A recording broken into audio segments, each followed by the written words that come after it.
In today's video, I'll teach you how to sync Google Fit with Health Connect. So first of all, open the Google Fit application. You can see over here, I've opened it. Tap on the profile icon that you can see at the bottom right corner of your screen. Now tap on the gear icon that you can see at the top.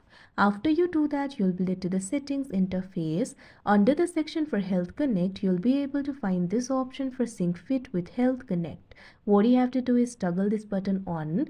Now what you have to do is set it up. For that, tap on this option setup that you can see on the screen. If you haven't already downloaded the Health Connect, you'll be prompted to download it via the Play Store or App Store. Simply do it. After the installation is completed, what you have to do is allow the access. What you can do is simply toggle on the option for the access that you would like to allow. Here I'm just going to allow it all. After you do that, tap on the allow option that you can see on the screen. Now you can see over here it has been connected. So like this you'll be able to do it. So that is how you sync Fit with Health Connect. I hope you found this video helpful. Thank you for watching.